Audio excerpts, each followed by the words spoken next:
This is Pastor Clint, and tonight I thought I would combine an answer to a question that one of my students at the Potter's House asked me this past week in my economics class with a Squint podcast. I likely will go a little bit longer than 3 to 5 minutes, but we're going to shoot for it. So the question, or the conversation in our economics class, was I was teaching this past week about socialism, the failure of socialism in theory and in history. And as we were finishing up the failure of socialism in history unit, one of my students, Jessica, hey Jessica, this is for you and for anybody else that's interested. Jessica asked a question. When I was talking about socialism showing itself, of course, with socialism, if you go, it's a leftist ideology, and when you take that to the extreme, it's of course, socialism is when the government owns the factors of production, land, labor, capital, entrepreneurship, and big government footprint. And when that gets carried to its extreme and logical conclusion, you end up with communism, the oppression of people.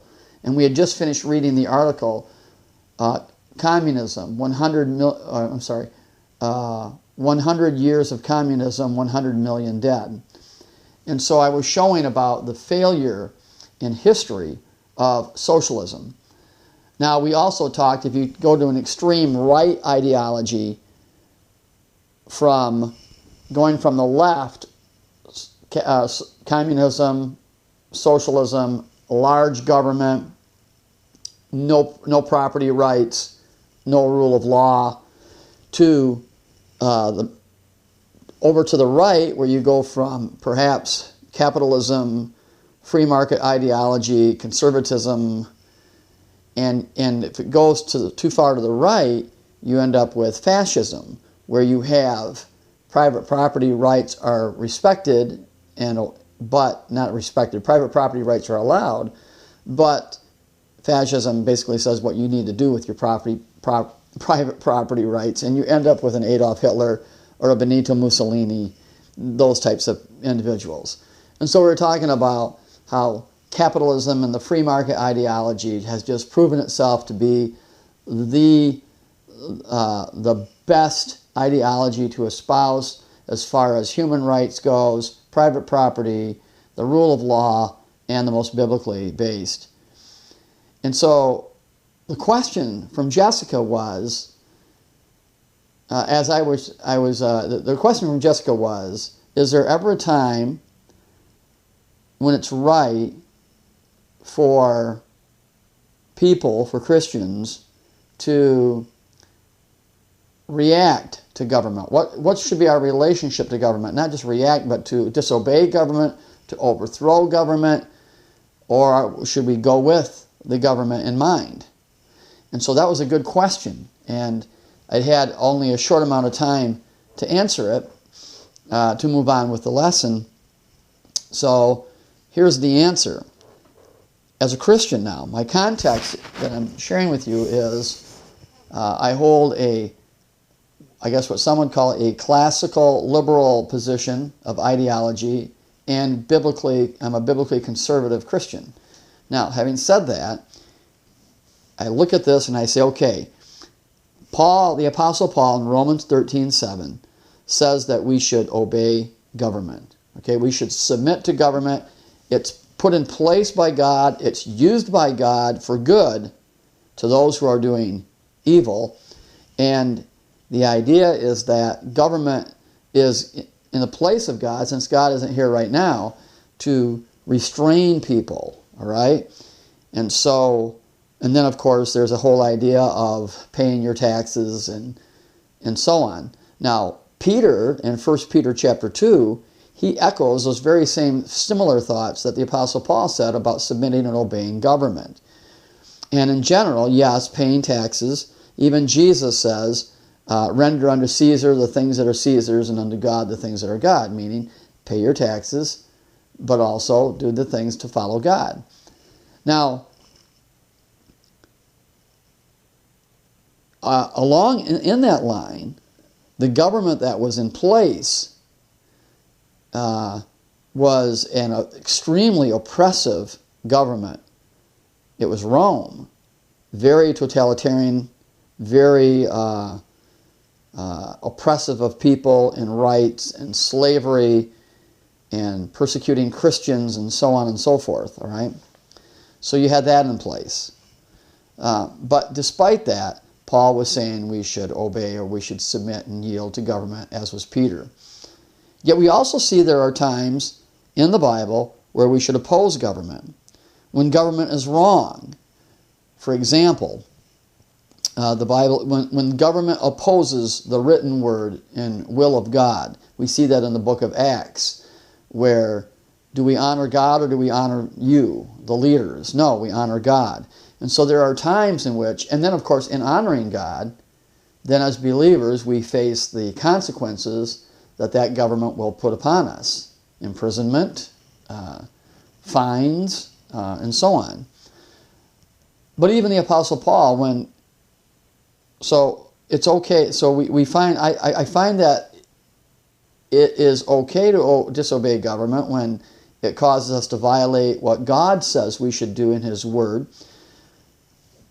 When law violates itself, all right? The Apostle Paul in Acts was unfairly imprisoned and beaten as a Roman citizen. And then when they found out that he was a Roman citizen and they had unlawfully beaten him and imprisoned him, they tried to hide the issue. The Apostle Paul would not let them hide it. He made sure that he would not let them cover up. He stood for that law. So I believe that when law violates itself, that we should oppose law. Also when it violates the moral law. The moral law, and I'm going to talk about that in a minute. For example, murdering people, not in acts of warfare, but in murdering people. See, government in principle, I think that passage in Romans, government in principle is set in place by God, but even government can go bad. The government in Paul's day, in Peter's day, did not just arrive on the scene, it did not plop down from heaven, and where, here it is, here's God's desire for us, here's God's will for us. No, it came through what? It came through oppression and uprising. You know, Rome overcame Greece. Greece overcame what the Persian government. Persian overcame Babylon. Babylon overcame Assyria.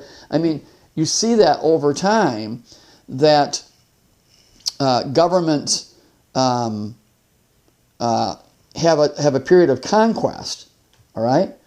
So I believe that the idea that government is in place and that when it supports individual rights and property rights and the rule of law, which I believe is very biblical and found in the Bible, then yes, we should obey that government. So, and when government is wrong, then I think we should seek to change government. I have some notes over here in case you're wondering. I think we should seek to change government through the system that is put in place, all right, within the confines of the legal. Now, if government is tyrannical and violates God's principles and is oppressive to people, then it should be overthrown and replaced with a government structure that supports individuals' basic freedom and the rule of law.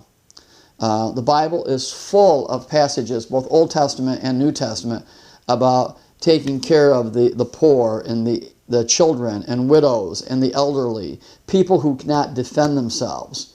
And so, sorry to my libertarian friends, but I think there's a place for rising up and protecting others and defending others.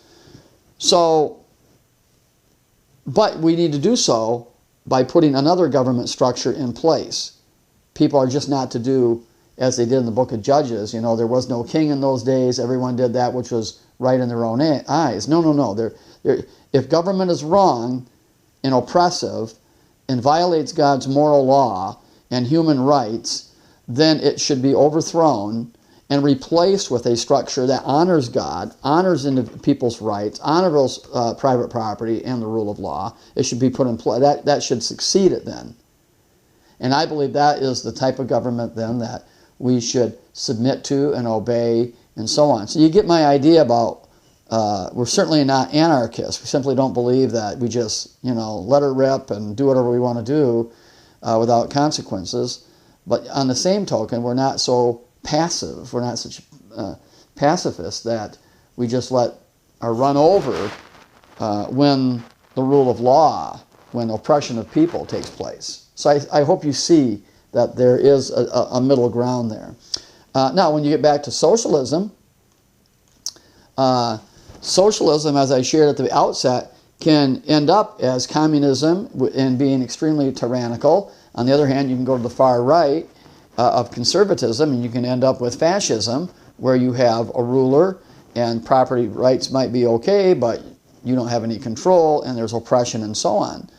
And so, but in the middle, I believe that we find that capitalism, a free market ideology that supports human rights, that supports private property, that supports the rule of law, is the most biblically based ideology that we should support, that we should follow, and has proven itself to raise people up, not oppress people, but to raise people up. Is it perfect? No.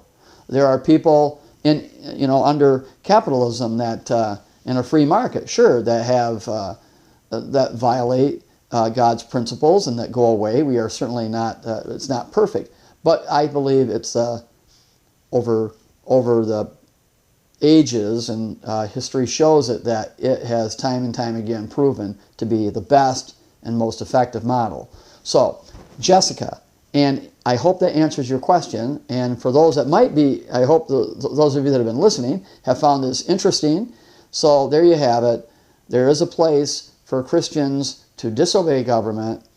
We should obey government, but there's a place for disobedience, and there's a context for that. And of course, the free market capitalism ideology is the best ideology, the most effective ideology, the most biblical ideology that raises people up. It raises everybody up, all right? Do the rich get richer? Yes. Do the poor get poorer? No. Capitalism has shown itself that actually, when you look at the GDP, the gross domestic product of the world, over time it's almost like a hockey stick. And yes, the wealthier are wealthier, but the poor are wealthier. And so capitalism has shown itself to be a true champion of people's rights, individual property, and the rule of law. Well, I hope this helps you, and thanks for the question, and thanks again for listening to another Squint podcast, and we'll be back with you